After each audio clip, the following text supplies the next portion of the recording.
మహిళలకు గౌరవం ఇవ్వడం అంటే క్యాబినెట్లకు తీసుకుంటే గౌరవం ఇచ్చినట్లనా, లేకుంటే ప్రతి అసెంబ్లీ సమావేశాలకు చీరాసార పెట్టి పిలిస్తే గౌరవం ఇచ్చినట్లనా? మీ భావన ఏంటి? చీరాసార అంటే మన తెలంగాణ ప్రజలందరూ కూడా బతుకమ్మ కానుకగా 50 రూపాయల చీరలు ఇచ్చాడండి. ఆ చీరాసారే కాదు, మీరు షాప్ వెళ్ళినారా? మీరు సూరత్ నుంచి తెచ్చినటువంటిది ఆ చీరలు అదంతా మాకంతా మేము చేతిలో పట్టు 50 రూపాయలు షాప్కి వెళ్ళి అడిగారేమో అనుకో. మేము ఎందుకు అడుగుతామండి? మేము చీర కట్టుకుంటున్నదాన్ని, నేను ఒక ఆడపిల్లని, నేను చీర కడుతున్నదాన్ని. 50 రూపాయల చీర ఏంటి, 50,000 చీర ఏంది, 1,00,000 రూపాయల చీర ఏంది? గుర్తుపట్టలేని పరిస్థితులు అయితే మేము లేం కదా. ఈరోజు తెలంగాణ అంటే మీరు ఏమంటున్నారంటే క్యాబినెట్లో ఒక మహిళకి స్థానం వేయనంత మాత్రాన మహిళలకు గౌరవం లేదా అని కేసీఆర్ని మీరు అడుగుతున్నారు.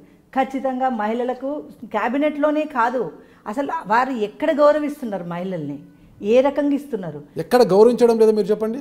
అసలు ఎక్కడ ఇస్తున్నారో చెప్పండి. ఇక్కడ ఇచ్చిరని మీరు చెప్పండి లెక్క, ఇక్కడ ఈ ప్లేస్కి ఇచ్చిరని చెప్పండి.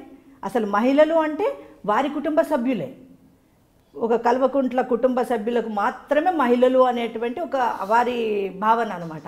ఇంకా అసలు తెలంగాణ మహిళలు అంటే అసలు మహిళలు వీరు ఒక మహిళలు వేస్తే నేను ఓటు వేస్తే గెలిచి గద్దెనేకి కూర్చున్నా, ఇవాళ డబుల్ బెడ్రూమ్లు ఇండ్లు ఇస్తా అని చెప్పేసి, వడ్డీ లేని రుణాలు ఇస్తా అని చెప్పేసి, ఒక దళితుని ముఖ్యమంత్రిని చేస్తా అని చెప్పి, మరి దళితులకు 3 ఎకరాల భూమిని ఇస్తా అని, కేజీ నుండి పీజీ వరకు ఉచిత చదువులు అని చెప్పేసి ఎన్ని వాగ్దానాలు చేయలేదండి. మీరు మహిళలకి ఆయన గౌరవం ఇవ్వడం లేదంటున్నారు. తెలంగాణలో ఒంటరి మహిళలకు 1000 రూపాయలు పెన్షన్ ఇస్తున్న ఘనత కూడా కేసీఆర్ గారిదే కదా. కేసీఆర్ ఎందుకు అవుతుందండి? కేంద్రం నుంచి వస్తున్న దాన్ని ఈయన పేరు పెట్టుకొని ఇస్తున్న దాన్ని.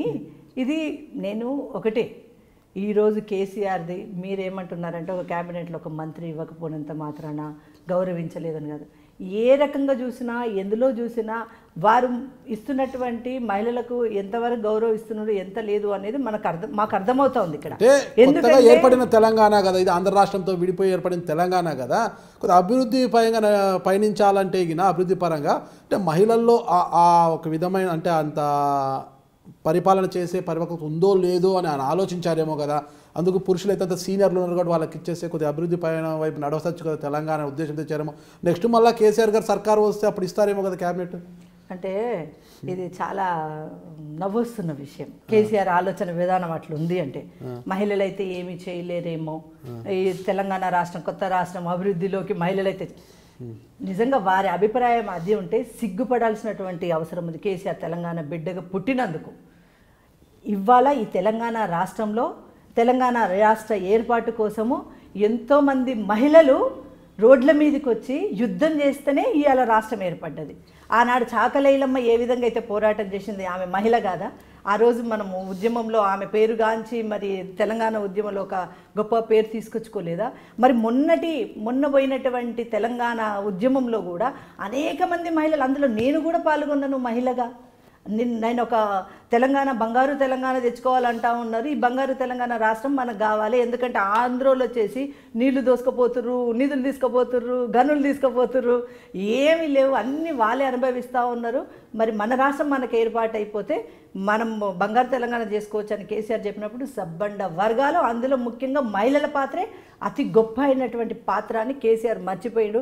అంటే ఉద్యమం రోడ్ల మీదకి వచ్చి ఉద్యమం చేసి లాఠీలకు భయపడినటువంటి మహిళలు ఇలా అసెంబ్లీలో కూర్చుండి, ఇలా క్యాబినెట్లో కూర్చుండి మంత్రి పదవికి న్యాయం చేయరా అండి అని భావిస్తున్నారేమో కేసీఆర్ గారు. అది కనిపిస్తుంది. అది మీరు చెప్తున్నటువంటి విధానము అక్షరాల నిజం అనేది కనిపిస్తూ ఉంది. అంటే మహిళలు అంటే చిన్న చూపు, మహిళలు అంటే తన భార్య, తన తల్లి, తన అక్క చెల్లెళ్ళు లేదా తన కూతురు, ఇదేనా మహిళలు అంటే? అంటే 4 కోట్ల మంది తెలంగాణ ప్రజలలో 2 కోట్ల మంది మహిళలు ఉన్న దాంట్లో 10 మంది కుటుంబ సభ్యులు మహిళలు అయితే వాళ్ళే మహిళలా? ఇవాళ మరి కవితమ్మని ఎందుకు అంత బంగారు బతుకమ్మని చేసి వదిలిపెట్టేసిండు కేసీఆర్? జిహెచ్ఎంసీ మహిళల్ని మాత్రము ట్యాంక్ బ్యాండ్ మీద 50 రూపాయలు చీర కట్టుకొని బతుకమ్మ ఆడమంటాడు, బిడ్డను మాత్రం పార్లమెంట్లో తీసుకెళ్ళి కూర్చుండబెడతాడా? అంటే ఈరోజు తెలంగాణ రాష్ట్ర ఏర్పాటు కోసం తెలంగాణ ఉద్యమంలో కవితమ్మ ఎప్పుడు వచ్చింది, ఏ రోజు వచ్చింది? కేటీఆర్ గారు ఎప్పుడు వచ్చారు? 2009 వరకు కూడా కేటీఆర్ ఎవరో ఇక్కడ ఎవరికి తెలియదు. ఎప్పుడు వచ్చారన్నది కాదు, ఇక్కడ ఎలా వచ్చారన్నదే ప్రశ్న. ఎలా వచ్చారు అంటే తండ్రి ద్వారా వచ్చారు, ఉద్యమాల ద్వారా కాదు, ఇక్కడ తండ్రి ద్వారా వచ్చారు, తండ్రి బ్రాండ్తోనే వచ్చారు.